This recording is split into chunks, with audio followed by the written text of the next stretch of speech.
Hey, what's up, guys? John here. Russia just issued a gold-backed digital currency, and it's going to go live, and you won't believe how long. 2 weeks. In 2 weeks, BRICS nations are going forward with this new digital currency backed by gold. When we look at the US dollar, where we're actually headed, what's going on behind the scenes, it paints an unbelievable picture that I'm going to provide for you here in this video and show you what's really going on that nobody else is talking about. And I'm going to tell you where I think this is all going. Please hit that like button. When you hit the like button, YouTube will share this content. Every time you hit the like button, they'll share it with one person. So please hit the like button and wake up more people about what's really happening in America. Today's video is sponsored by my company, GreatCreditFast.com. That's GreatCreditFast.com. If you'd like to fix your credit, to position yourself for what I believe is going to be the greatest wealth transfer of all time, we'd love to help you at GreatCreditFast.com. Take a look at this. Russia confirms BRICS will create a gold-backed currency. This came out July 7th. Well, now it's July 8th. Look at this. Today comes out. Confirmed for August. They're going to launch this gold-backed digital currency in 2 weeks. In 2-3 weeks. This is unbelievable. This is unbelievable how fast this whole thing is moving. We're stepping into what I believe is going to be a very inflationary period in America. And I think that we're going to see more and more countries leave the dollar for a few reasons. But here's one of them. Look at this. Statement from President Biden on confirmation of Jared Bernstein. Now, this came out June 14th, not even a month ago, about 3 weeks ago. Now, Jared Bernstein, if you Google him, this is also the chair of the Council of Economic Advisors. If you Google him, the government needs to drop its commitment to maintaining the dollar's reserve currency status. This is the chair of Council of Economic Advisors in America that was appointed a few weeks ago. This came out in April. This came out a couple months ago. He's already saying this. 10 years ago, he came out with this article, Opinion, the New York Times. America can't afford to maintain the world's reserve currency status. August 27th of 2014, 9 years ago. You tell me that we're not stepping into some really big change right now. Look at this. The 5 BRICS nations, right? They account for 41.44% of the world's population. This is just Brazil, Russia, China, India, South Africa. Just those 5 nations. But look at how many new nations are applying. This is 2 months ago. This is 2-month-old news. 30 countries want to join BRICS. Now look at this. This came out. This is July 7th. This is 2 days old. 41 countries, right? So we went from 30 countries to 41 countries in the course of, call it 6 weeks. Look at some of these countries. They have Afghanistan, Algeria, Argentina, Bahrain, Bangladesh, Belarus, Egypt, Indonesia, Iran, Kazakhstan, Mexico, Nicaragua, Nigeria, Pakistan, Saudi Arabia, Senegal, Sudan, Syria, the UAE, Thailand, Tunisia, Turkey, Uruguay, Venezuela, and Zimbabwe, right? Well, let's look at this. Ethiopia also just applied. This was last week. They applied to join. You have Venezuela eyes the membership. You have Egypt also. But look at this map. Look at this map. If you're America and you had all this power and you had the petrodollar, you had the reserve currency, you essentially ruled the world. And now you're seeing this new currency that's popping up all over the place. I mean, if you look at where this currency was just, I don't know, call it 5 years ago, 4 years ago, it was a nothing burger. Nobody was talking about it. Now you're looking at it and you're like, okay, maybe this actually could be a problem. But it gets much deeper than this. So how BRICS countries help define a truly, I mean, like, you can't make this stuff up. Like, with these headlines, you really can't make this stuff up. This is what's happening. But look at what's happening in America. Federal Reserve announces July, right? Launch of FedNow, which is right now, right? Right now. This is how it actually will look.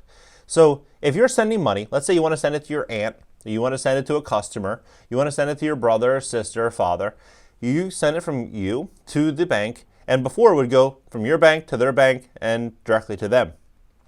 Now everything would get approved or denied through the FedNow. So when you're sending transactions, you think about what this actually means.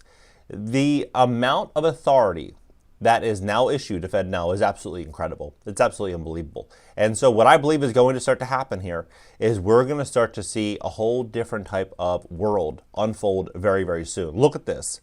These are some of the banks. You have JP Morgan Chase, of course. You got a lot of the big banks here, US Bank. But you got a lot of big banks here.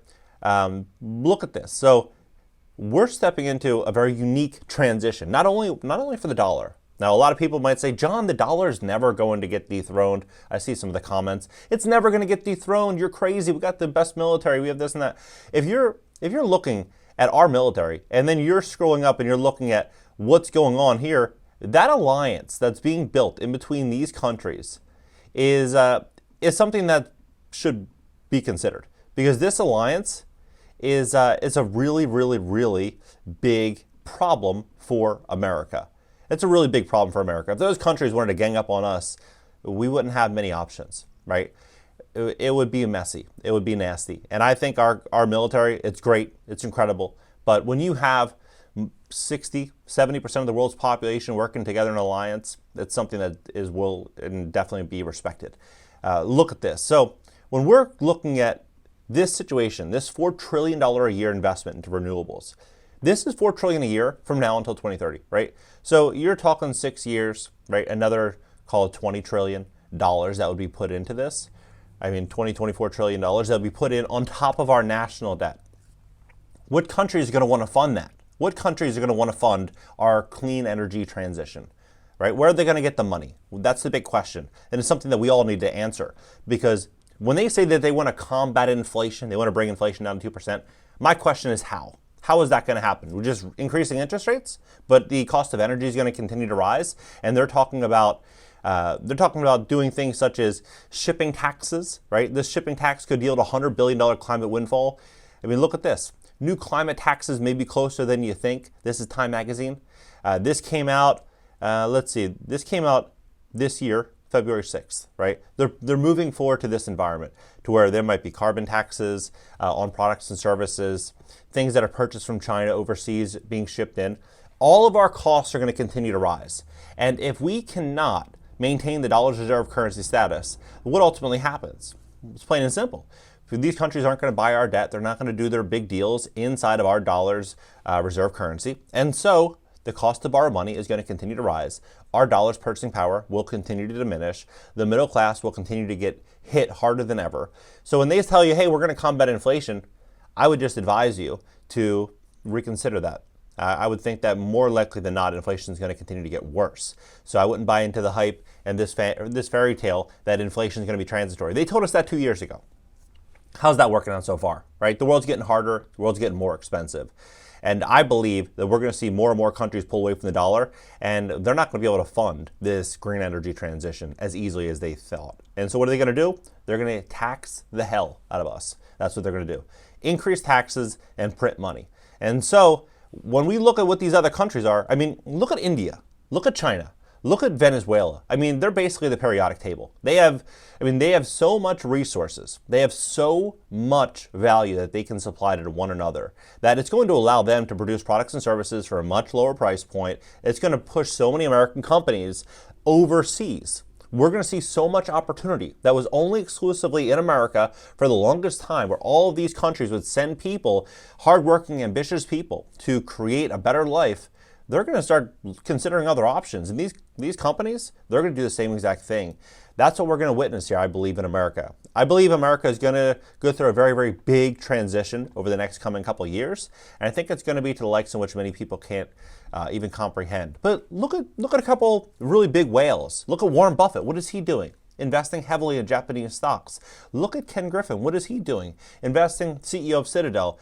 He made $4 billion last year, the highest paid hedge fund manager. He's extremely bullish on China. You have all these smart, savvy billionaires all allocating a lot of resources now over into these locations.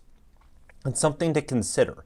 I believe that we're stepping into the death of the dollar. That's my genuine belief. I don't think it's going to happen overnight, but I think it's a slow erosion of it. Janet Yellen actually just came out a few weeks ago, a CNBC article, and she said, expect a slow decline in the US dollar. It makes sense. What do you think? But I'm really, really curious as to what do you think? Because how else? You have to think about this. How else is America's standard of living going to maintain? If they start to push forward these new climate taxes, right? Everything in your house is probably in China or Italy or some other location. Not much is built and made in America anymore, right? So everything is coming over. If everything is going to cost them more to ship to us, obviously our costs are going to go up. They're going to pass along the cost to us. So our costs are going to continue to rise. Utility bills are going to continue to rise. The dollar's purchasing power is going to continue to diminish. They're going to print more money and taxes are going to go up. And they tell us that everything's going to be fine. I don't know. Doesn't really make much sense to me.